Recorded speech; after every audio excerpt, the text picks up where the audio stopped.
কারেন্টের spark fire, যেটা কেউ কাউকে মানে স্পর্শ করবে না, নির্দিষ্ট একটা গ্যাপে থেকে ফায়ারিং এর মাধ্যমে হবে। যেমন এই লোগোটা হয়েছে, এই যে এই লোগোটা।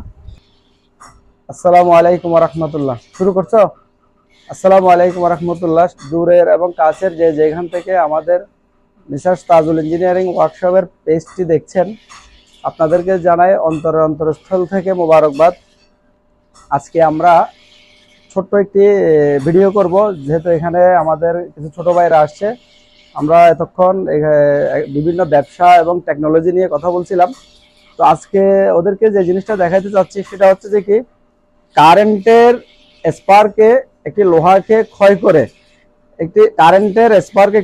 ক্ষয় করে, যেভাবে করে নাম অথবা লোগো লেখা হয়, এটা ওদেরকে দেখাবো মেশিনটা চালু অবস্থা।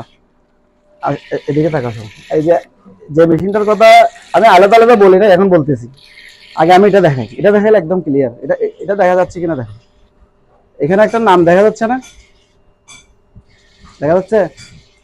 এই ধরনের মেটাল হোক আর স্টেনলেস স্টিল হোক, এটাকে খুদাই করা, যদি শক্ত মেটাল হয় তাহলে খুদাই করা খুবই টাফ। তো আমাদের যে এই মেশিনটার মধ্যে যে কোনো শক্ত মেটালকে কোনো স্পর্শ ছাড়াই নির্দিষ্ট একটা ডিস্টেন্সে থেকে ফায়ারিং এর মাধ্যমে সেটা নাম লেখা হোক বা কোনো লোগো হোক, সেটা করতে সক্ষম।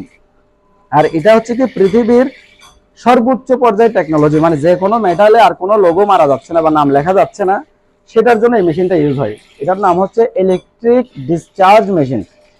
মানে যে কোনো লোহা কোনো কাঠার অথবা কোনো মিলিং, সিএনসি, লেদ, মানে যে কোনো টুলস দিয়ে আর কাটা হচ্ছে, কোনো টুলস দিয়ে আর কাটা হচ্ছে না, মানে এটাকে কাটবো কি দিয়ে? বিকল্প ওয়ে হচ্ছে যে কি, কারেন্টের স্পার্ক ফায়ার, যেটা কেউ কাউকে মানে স্পর্শ করবে না, নির্দিষ্ট একটা গ্যাপে থেকে ফায়ারিং এর